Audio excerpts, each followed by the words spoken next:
but obviously the big discussion, of course, was between former Vice President Mike Pence and former South Carolina Governor Nikki Haley. They obviously went at it repeatedly, as you guys will see here right now. We have a minimum standard in every state in the nation that says when a baby is capable of feeling pain, an abortion cannot be allowed. A 15-week ban is an idea whose time has come. It's supported by 70% of the American people, but it's going to take unapologetic leadership that stands on principle and expresses compassion for women in crisis pregnancies. I'll do that as President of the United States. He called my name, so I want to respond to that. 30 seconds.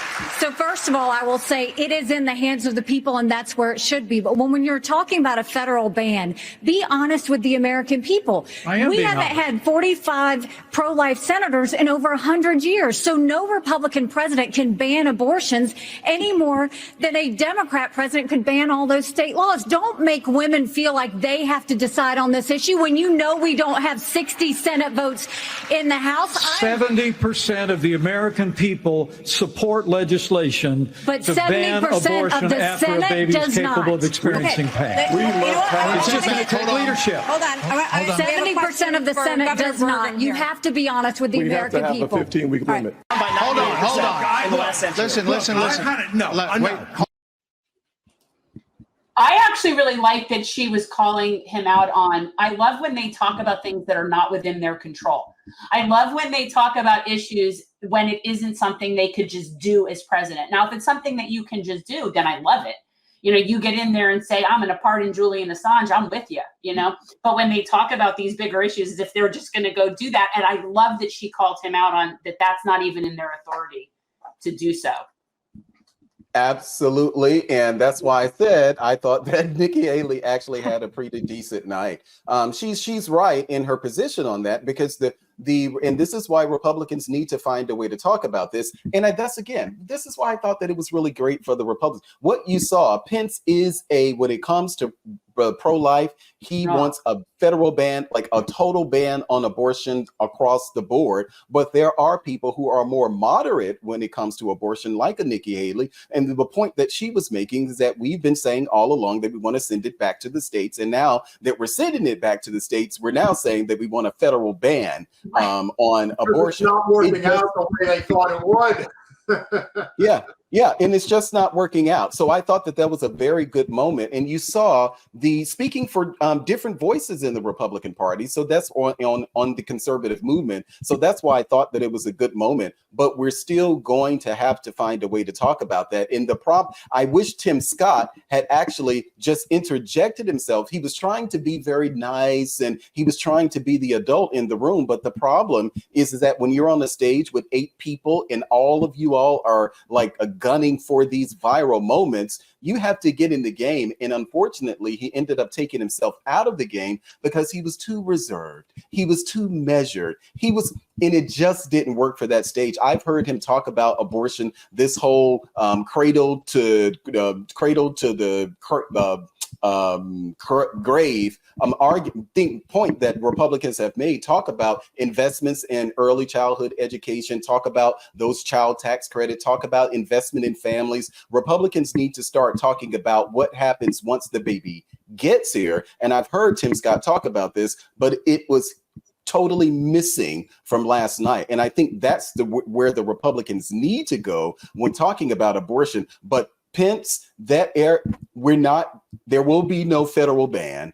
And Pence, he can say this forever. He's going to probably say it until the day he dies, but that's fine. I'm fine with those people in the Republican Party, but I'm more moderate on the issue. And I think that states are the ones that should decide. And it seems as if they're actually deciding this now, and it hasn't been looking so great for Republicans.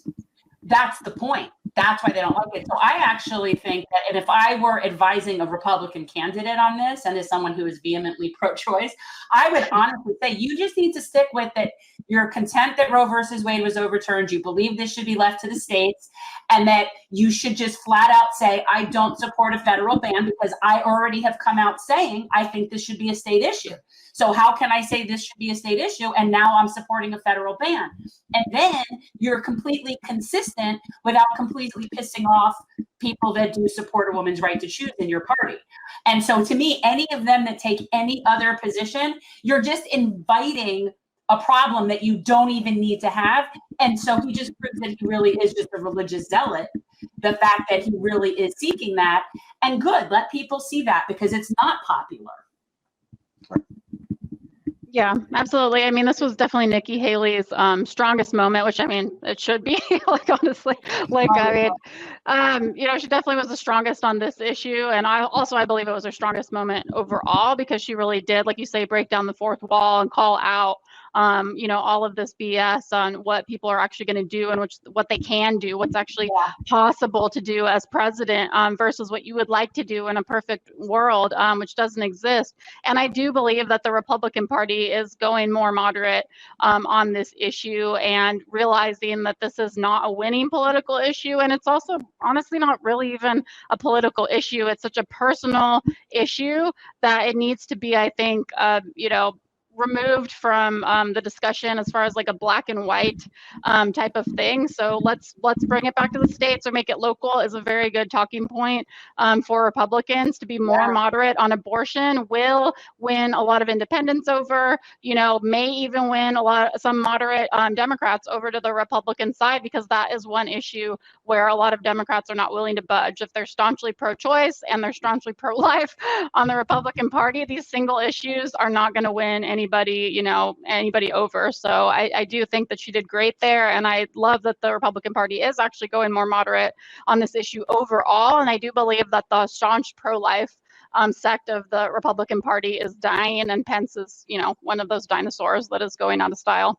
Yeah, no, he's definitely a dinosaur. I think that's for sure. I think that is not that. In fact, we saw it here in Florida. As soon as DeSantis pushed through the 6-week abortion ban, a whole bunch of people like jumped ship and got behind Trump, like Republicans here in Florida. It's not a popular position to take. And, you know, Mike Pence can sit there and say that 70% of the people support that. No, they don't. No, they don't. You could phrase a lot of surveys a lot of different ways to get the answer you want, but no, they don't. And that's where Governor Burnham was actually correct, Governor of North Dakota. He made a very good point. He said, listen, in the state of North Dakota, probably 70% of the population is pro-life and would be for a full ban. But you can't pull that in New York. You can't pull that in Illinois. You can't pull that in California. For our little state of, you know, several 100,000 people, that'll work for us. But for the fact that it took a guy like DeSantis to do it in the third most populous state in the country, for a guy who we both thought up until that moment was tracking for the White House in 24. That was it. He literally threw away his presidential aspirations with that move completely. The 6-week abortion ban is a bridge too far. It really was for a lot of people, yeah. And Trump has come out basically as pro-choice. I mean, and that has won over, I think, a lot of people.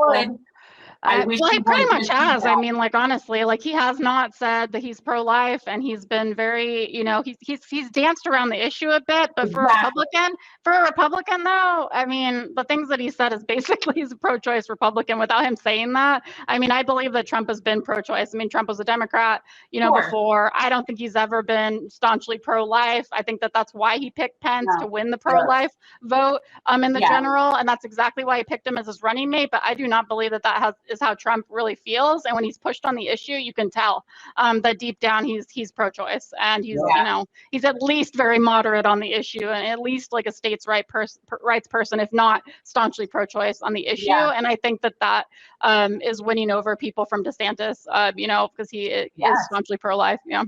This is why when people talk about Trump versus Biden again, I'm like, if you think for one second that Trump can't and most likely won't beat Biden if they face each other again, I don't know what you're looking at. Because if there's one thing Trump is very good at, is moving where the political winds need to move. And in his case, if you just look at the interview that he did with Tucker Carlson, he's got a very anti-war message going there. And that is where the country is. And that's frankly where he's normally been. And then the same thing when it comes to the issue of abortion. He has said, and I quote, just put it back to the states. He probably knew, as internal polling had suggested, that if you do put it back to the states and they have an opportunity, the only state that didn't allow the people to have a stay, what a shock, Mike Pence's home state of Indiana did not allow the people to actually have a vote. They put it to the state legislature, and they decided to make it a full abortion ban. But you look at any of these other states, Kentucky, Montana, Ohio, Kansas, all red states, and they overwhelmingly voted in favor of protecting a woman's right to choose. So I think that the smoke signal has been sent out,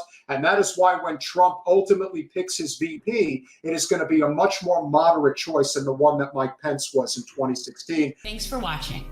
If you want to support our mission to transform politics into service, please like this video, subscribe, follow us on social media, and consider joining our Patreon, where you'll get early access to our interviews as well as other exclusive content.